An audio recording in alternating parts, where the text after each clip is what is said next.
Facebook is one of the most powerful companies in the world.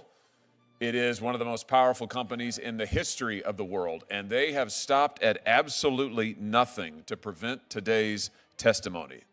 They've absolutely gone to war to try to prevent it. Our witness today is a whistleblower, and not just a whistleblower, but a longtime executive at Facebook.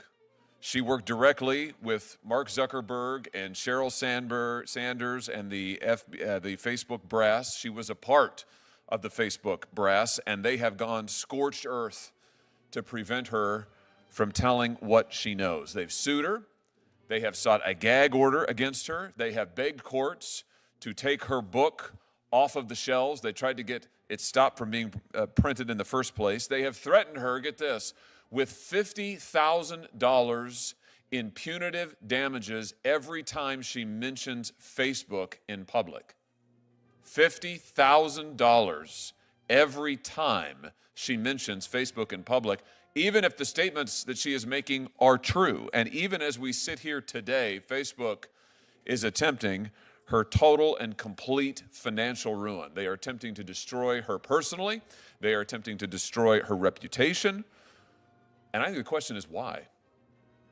Why is it that Facebook is so desperate to prevent this witness from telling what she knows? What is it that they are so afraid of? Well, we're going to find out today.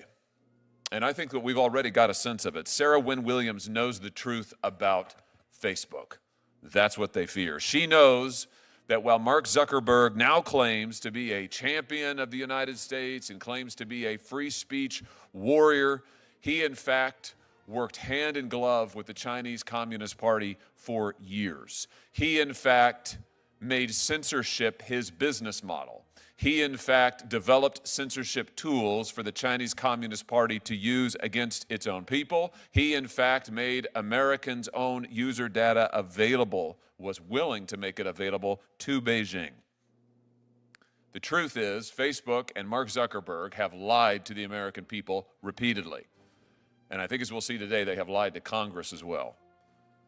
It's time for this to stop. That's why this committee has launched a full-scale investigation into the potential illegal behavior of Facebook. Today's hearing is one step in that investigation. Ms. Wynn-Williams' testimony is absolutely essential to that investigation. That's why we invited her to be here today, and it is why she accepted. Facebook does not want you to hear what she has to say.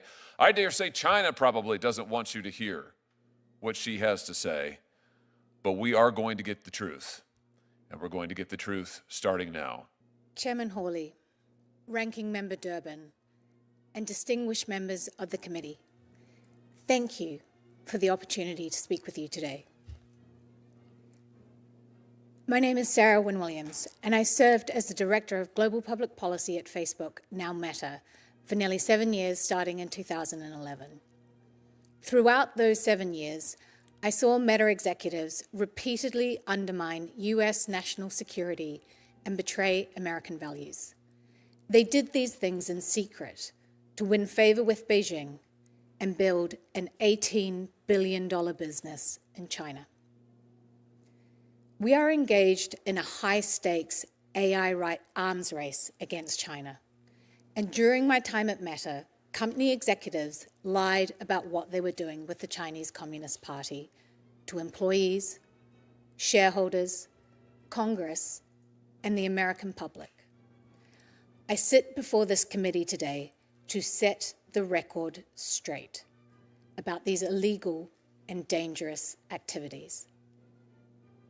Meta's dishonesty started with the betrayal of core American values.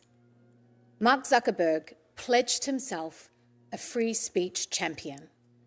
Yet I witnessed Meta work hand in glove with the Chinese Communist Party to construct and test custom-built censorship tools that silenced and censored their critics.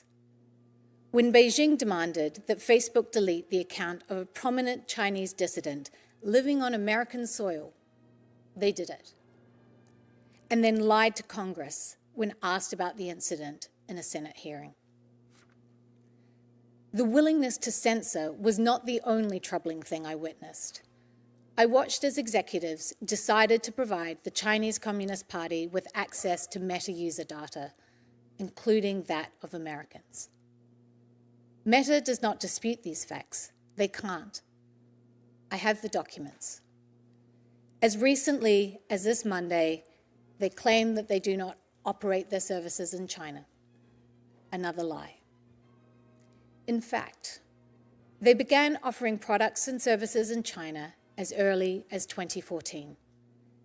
That hasn't stopped. Their own SEC filings from last year show that China is now Meta's second biggest market. Meanwhile, Meta's AI model, Llama, has contributed significantly to Chinese advances in AI technologies like DeepSeek. Facebook's secret mission to get into China was called Project Aldrin and was restricted to need-to-know staff. There was no bridge too far. Meta built a physical pipeline connecting the United States and China. Meta executives ignored warnings that this would provide backdoor access to the Chinese Communist Party, allowing them to intercept the personal data and private messages of American citizens. The only reason China does not currently have access to US user data through this pipeline is because Congress stepped in. Meta started briefing the Chinese Communist Party as early as 2015. These briefings focused on critical emerging technologies, including artificial intelligence. The explicit goal being to help China outcompete American companies. There's a straight line you can draw from these briefings to the recent revelations that China is developing AI models for military use, relying on Meta's Llama model. Meta's internal documents describe their sales pitch for why China should allow them into the market by, quote, helping China increase global influence and promote the China dream. The truth about what has gone on in China matters. I filed a shareholder resolution asking Meta's board to investigate its activity in China, and I filed whistleblower complaints with the SEC and the DOJ.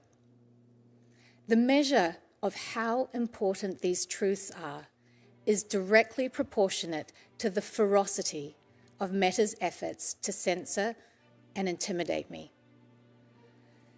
I relied on their commitment given in 2018 that they would waive their rights to pursue forced arbitration.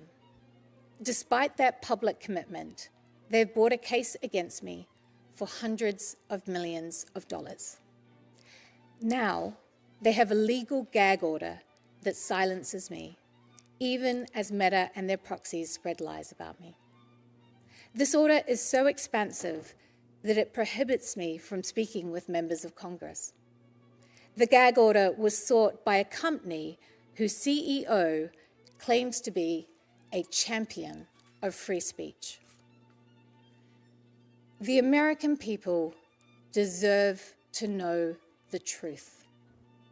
Meta has been willing to compromise its values, sacrifice the security of its users, and undermine American interests to build its China business. It's been happening for years, covered up by lies, and continues to this day. I am here at considerable personal risk because you have the power and the authority to hold them accountable. Thank you.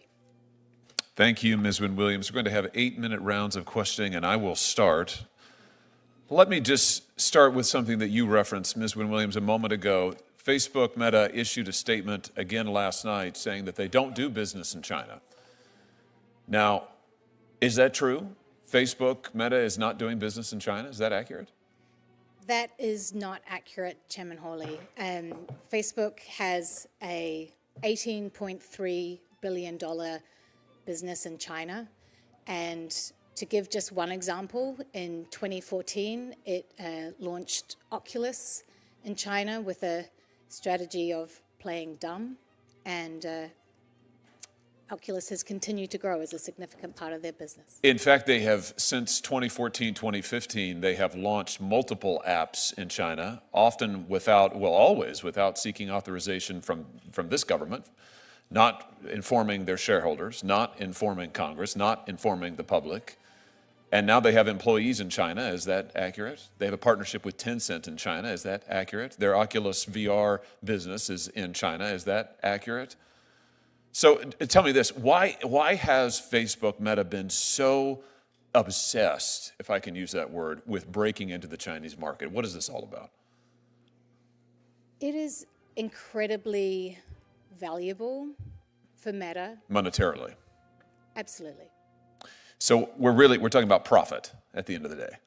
We are absolutely talking about profit. Profit and power. Let's talk about what Meta has been willing to do for profit and power. You said just a moment ago that Meta's dishonesty started with the betrayal of core American values, and you mentioned that Mark Zuckerberg has pledged himself as a free speech champion. I notice he talks a lot now in the American media about free speech. I notice he talks a lot when he goes to the White House about free speech and how Facebook won't censor and Facebook will protect the rights of all. Have you ever known Mark Zuckerberg to censor on behalf of China?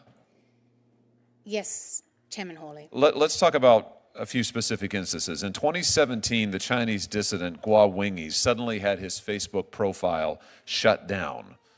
Now, Facebook at first said that this was a temporary glitch. Was that true to your knowledge? No, Senator Hawley. In fact, Facebook shut down this dissident's page. This dissident, as you pointed out a moment ago, was living on American soil at the time. Facebook shut down that page based on pressure from the Chinese Communist Party. Is that accurate? That's accurate. Let's just take a look here at the documents. Here's some meeting notes taken shortly after a conversation with a Mr. Chow, who's a Communist Chinese Party member, a government official. Here, Mr. Chow asks Facebook, it says to Facebook, that they want Mr. Guo's Facebook page dealt with.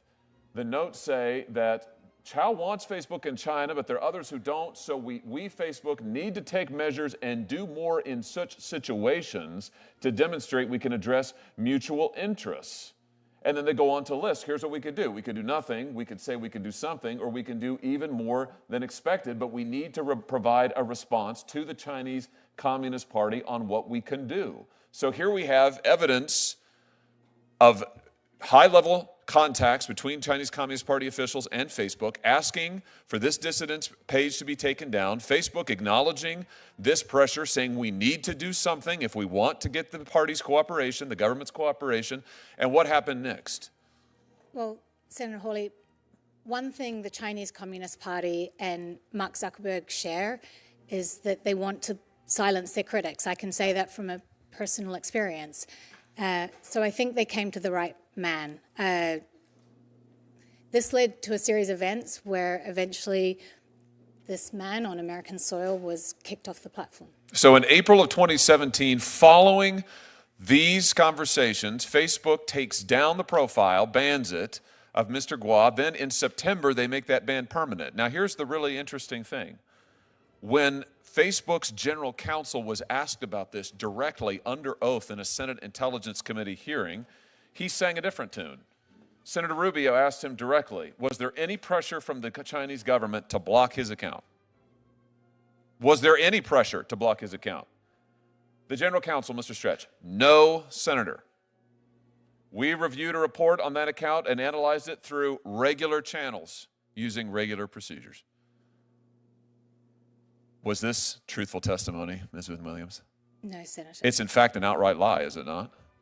It is, Senator. We just saw the documentation. Facebook received not just a request, Facebook received direct pressure from the Chinese Communist Party and bowed to it and discussed it internally and planned it and then lied about it to Congress. Let's talk about what else they've been able to do, been willing to do in order to get this access to the Chinese market. Let's look at some more meeting notes. Here's a readout of a group of Facebook engineers offering to create a censorship regime that will allow Facebook to block all traffic the Chinese Communist Party doesn't want. Phase 0, this is an internal chat. Phase 0, we identify all traffic that are currently blocked in China, and we, Facebook, block them. This is a test for us to see whether we can actually identify all traffic from China. And then the chat continues, yes, good way to build trust. And another conversant says, great stuff, guys, let's do it. What do they, give us some context here, Ms. Wynn-Williams. What are they talking about doing here? When they say block all content that China wants, we, Facebook, do it for them, what are they talking about? They're talking about activating their censorship tools on behalf of the Chinese Communist Party. So Facebook creates censorship tools that will allow them to assume the burden, if you like, of censorship, where they will do all of the censoring that the Chinese government was doing. Facebook would do it on their behalf. Is that right? That's my understanding, sir. And here you have Facebook employees celebrating it. Good way to build trust. They mean build trust with the Communist Chinese Party, right? Correct, Senator. And great stuff, guys, let's do it. Meaning they greenlit this and went forward to see if they could make it happen. Is that accurate? That's my understanding, Senator. All of this, let's be clear, for a murderous regime in China, the most barbaric, most evil regime on the face of the planet, and our free speech champion, Mark Zuckerberg, is here with his team of engineers actively working to make Facebook censor on their behalf. Let me ask you this. What about user data, Ms. Wynn-Williams? Facebook has said publicly many times, we would never compromise user data. It's a red line in the sand. We'd never do that. Never, never, never. Was Facebook ever willing to share user data with the Chinese Communist Party? Yes, Senator. In fact, they had a plan for that, didn't they? Here's some more documents, internal documents. Update, I spoke with the China team yesterday. They flagged a potential complication arising from our negotiations with the Chinese government. I emphasize this is a Facebook document now. These are Facebook executives. In exchange for the ability to do operations in China, Facebook will agree to grant the Chinese government access to Chinese user data. There it is in black and white. Facebook will agree to grant the Chinese government access to Chinese user data, including Hong Kongese user data. And then they talk about they're going to have to get their Hong Kong citizens to re-agree to terms of service so they can slide this right by them. This is extraordinary. Can I just ask you, Ms. Wynn-Williams, was Americans' user data ever compromised? Or they ever plan to compromise American user data in any way? Do you know? One of the challenges with the servicing a market as big as China was the internet infrastructure that would underpin that. So I mentioned the cable that they joined between the US and China, and that would be very helpful. But in servicing this market, but it would still mean that the service would be slow. So they contemplated using POP servers, and POP servers as a technical data server that brings the data closer to the end user. The challenge with POP servers is that you can't segregate data. It would have American data, it would have Chinese user data, and it would be on Chinese soil. So I want to just be clear about this. Here in this document, Facebook is talking about making Chinese user data available to the Chinese government because they're going to store that data in China. Is that correct? Correct. But when you store that data in China, Americans who exchange messages or other information with Chinese Facebook users, that would mean the Chinese government could get access to the American data as well. Is that correct? Through the POP servers, potentially, yes. And Facebook was willing to take that risk? Yes, there was a lot of discussion about this, and ultimately, yes. I mean, this is extraordinary.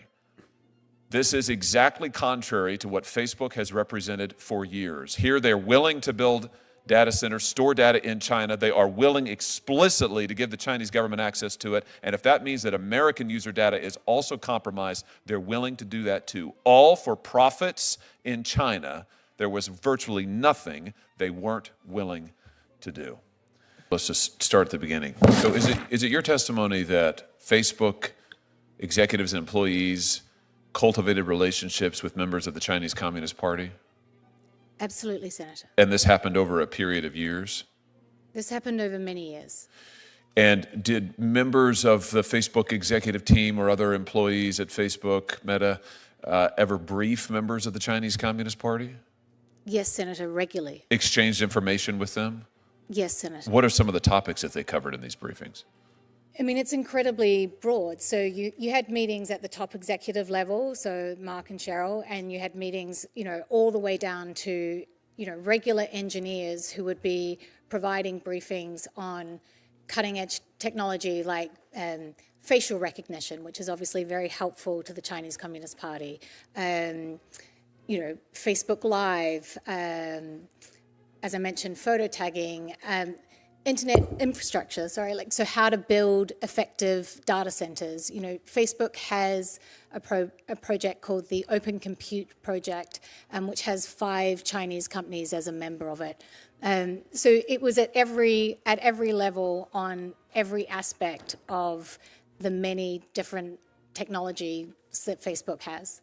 You testified a moment ago that one of the things that part of their value proposition to China was that they would help them, Facebook that is, would help China outcompete other American businesses. Can you just say more about that? I mean, that seems like an extraordinary thing to me. Here you have an American company going to our chief foreign adversary on whom we currently have tariffs of like 10 billion% and saying, hey, we'd love to help you. We would love to help you beat all of these other American companies. That's extraordinary. I mean, what can you tell us about that? I mean, I'd be happy to provide the documentation. I mean, literally the documents in which they were writing this were called Our Value Proposition to be put before the CCP. So was information related to artificial intelligence part of these briefings? I know you said that there were some sort of informal discussions, but did Facebook actually brief members of the CCP on artificial intelligence, to your knowledge? Yes, Senator. And again, was that a once-off, or was this a regular thing? Senator, I think this is a great area of investigation for your committee. So why would, you were at Facebook a long time, why would Facebook want to help China with artificial intelligence? I mean, what's the strategy there, do you think? What do you divine the intent to have been? I think there are lots. So I think we've talked about the general focus of the company of wanting to help China. This is over a period of time where China was rapidly trying to increase its own technological expertise and trying to grow its own homegrown technology company. So it's incredibly valuable to have the brightest minds in the world show you how that technology works, and then I think at the moment, as you're aware, there's a debate in the AI community around whether open source models or closed models are more appropriate. And one of the considerations around that is national security. But it's not clear at this moment whether open source models or closed models will ultimately prevail. And there's a lot of money on the line. In some ways, you could say, it's helpful if you want open source to prevail to have a strong threat from a Chinese model so that you can say it's really important that America wins this and we are the American open source option. And I think you can see the way that strategically plays out. So what you're saying is Facebook's AI model, Llama, I think it's called, that's an open source model, is that right? Correct. And I think they just released Llama 4 or something just recently, the last few days. So that's an open source model. Many of the other American competitors, Sam Altman's company, for example, OpenAI, is a closed-sourced model, closed-source code.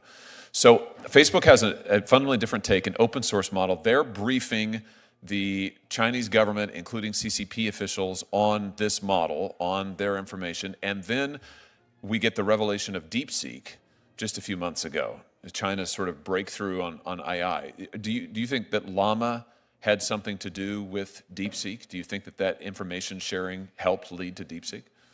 I think it's been widely reported that the DeepSeek model is in part based on Llama.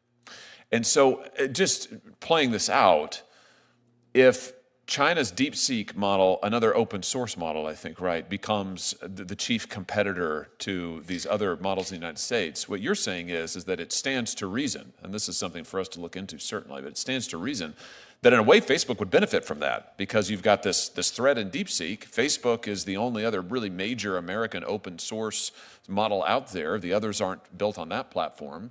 So, Facebook's, their profile is raised, the significance of their model is raised, and maybe they become more important than ever. I mean, is that stand to reason? I think it's a winner-takes-all situation, and I think that would set up Meta in a very strong position. And as usual with Mark Zuckerberg and Meta, they intend to win and take all. Ms. Wynn-Williams, let me ask you a little bit more about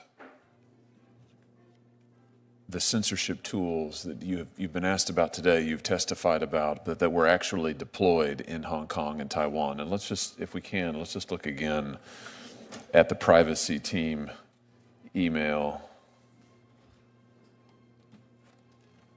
Not that one. That one.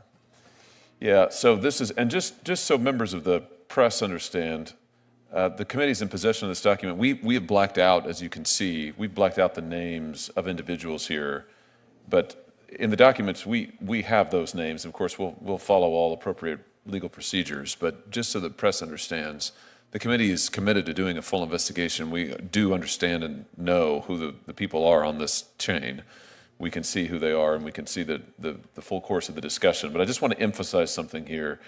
The update is they spoke with the China team. They flagged a potential course of potential complication of course of negotiations with the Chinese government. Let's just stop there for a second. Someone pointed out to you that Mark Zuckerberg testified under oath that he didn't know what the Chinese government's terms would be to operate Facebook in China because they were banned, quote unquote, in China. So he just had no idea. He was saying this as late as 2017, 2018. He just had no idea what the terms would be. That's just categorically false, isn't it? Absolutely, Senator. And this email shows that it is false, correct? Correct. They, in fact, what this email shows is Facebook is in very regularly close contact with members of the Chinese government, down to specifying how they want the censorship tools to work. They're giving feedback on it, back and forth and back and forth. And here they've agreed on a set of censorship tools to deploy in Hong Kong, down to the fact that they say we're going to have to actually re-TOS. Does that mean terms of service? Correct. So in other words, they're going to have to push out to Hong Kong users a new click thing for them to click on, which they won't, of course, really understand or know because it's almost impossible to decipher. But in fact, what they're doing is it's allowing Facebook to stand up new censorship tools on behalf of the Chinese government. Is that correct? That's correct. Now, here's another interesting point. Back in 2012, the FTC here in this country, the FTC entered a consent decree with Facebook about privacy. Do you remember, Ms. Wynn-Williams, this would have been early on in your time with the company, but do you remember roughly any of the terms of that FTC consent decree? Because they are relevant here. I do, Senator. They were intended to prevent Meta from deceiving people about the extent to which they collect and share their data. Yes, so the part of the order is, and let me just quote, Facebook shall, quote, shall not misrepresent in any manner, expressly or by implication, the extent to which it maintains the privacy or security of covered information, end quote, which is user data.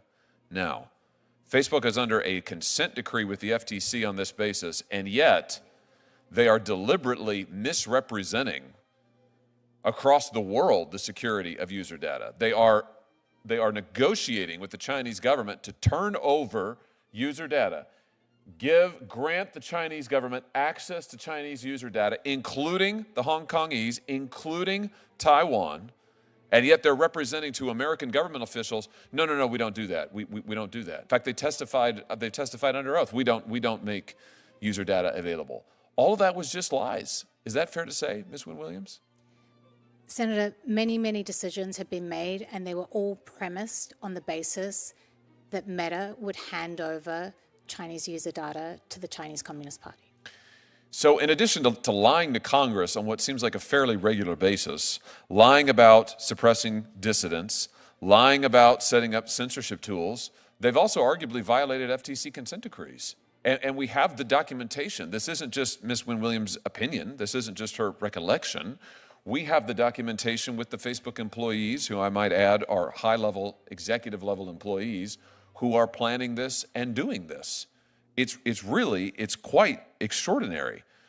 This was a pattern of operations at Facebook over and over and over. Before we let you go, Ms. Wynn-Williams, just one other line of questions, if I could, just one other subject. You actually touched on it with Senator Blackburn. She was talking to you about the kind of research that Facebook has done and the kind of advertising that they're willing to sell. And to me, what's so interesting about this is we've seen, frankly, the moral bankruptcy of this company and its leadership when it comes to China. And we've seen them be willing to lie to Congress, lie to the American public. We've got the documents in black and white. We've seen them be willing to give away American user data. But they were also trying to find out a way to make a buck on Americans, teenagers, children in times of distress right here in the United States. And I just want to give you an opportunity to comment on this. Here's an internal Facebook chat where a Facebook policy director asks, is it really accurate that Facebook is doing research into young mothers and their emotional state? Is it your understanding if there's other research related to young mothers? Answer, yes. I looked at one list of research topics and saw one about young mothers and their emotional state. Coming down, the person says, I'm wondering about asking my apparently morally bankrupt colleagues if they are aware of any more. This is about Facebook's program to target ads to people when they are in emotional distress. Is that right? Is that what we're seeing here? That's correct, Senator. And that included teenage girls, as you were discussing with Senator Blackburn, those who had maybe recently deleted a selfie, maybe not feeling very good about themselves, and Facebook said, oh, fantastic opportunity. We could sell this to advertisers. It apparently also included young mothers who are in moments of distress. I mean, who knows what that might include? Everything from the spilled oatmeal you were trying to put into your toddler's mouth. I have 3 children, so I understand. Or who knows what, much, much worse things. So Facebook is constantly looking for opportunities to sell to advertisers, to make a buck, even on their own users. And they're doing it by tracking their users all over the place, tracking their emotional state. I mean, have I got that accurate? You've got that accurate. And beyond that, it's things like things that often do concern teen girls, like body confidence. You know, that's something else that they use to target, you know, weight loss or other things on you know, children, really, 13 to 17-year-olds. So, to your knowledge, did Facebook, after this email exchange, you know, where another user says, I think it's a slippery slope here, and then there's the admission, there is a level of behavioral targeting. I mean, just to be clear, I want everybody to see this. There is a level of behavioral targeting. I mean, these are Facebook executives. Again, this is a policy director in this chat acknowledging that this is what Facebook is doing. Did it stop? Did Facebook stop doing this? Not to my knowledge, Senator. Yeah, in fact, we know they didn't because other whistleblowers came forward to show that at Instagram, owned by Facebook, there was explicit targeting that goes on. There was explicit knowledge that the Instagram product was causing, in some cases, severe emotional distress, particularly to young girls. Facebook kept right on doing it anyway. Is that just because it made them a bunch of money? Senator, you know, as a mother of 3 children, it's very hard to say this, but yes, you know, one of the discussions I had with one of the business leaders was like, we just don't need to do this. Like, as a company, you know, Meta's now $1 trillion company. It is not short of money. It doesn't need to do this. And what he explained to me is like, you know, we've got the most valuable segment of the population. You know, advertisers really want to reach 13 to 17-year-olds, and we have them. We should be trumpeting it from the rooftops. It's really just extraordinary. I think what we've seen here is the evidence that you presented, the evidence that we have in black and white is a company and leadership that is willing to do anything, work with America's chief competitor, work with our chief adversary, sell out other American businesses, sell out American user data, lie to Congress, lie to the public, anything in order to amass more power and make a buck. Can I just ask you, you know Mark Zuckerberg very well. You spent a lot of time with him. He's recently tried a reinvention in which he is now a great advocate of free speech after being an advocate of censorship in China and in this country for years, after suppressing the Hunter Biden laptop story, after working hand in glove with the Biden administration to suppress content on COVID, to suppress content on masks, to suppress content on election questions, on vaccines. all of that, now that's all wiped away. Now he's on Joe Rogan and says that he is Mr. Free Speech, he is Mr. MAGA, he's a whole new man, and his company they're a whole new company. Do you buy this latest reinvention of Mark Zuckerberg? Senator, there are two things. If he is such a fan of freedom of speech, why is he trying to silence me? And the other thing is that this is a man who wears many different costumes. When I was there, he, wanted the president of China to name his first child. He was learning Mandarin. That was, he was censoring to his heart's content. Now his new costume is MMA fighting or whatever, free speech. We don't know what the next costume's going to be, but it'll be something different. It's whatever gets him closest to power. If he were here, is there anything you'd like to say to him?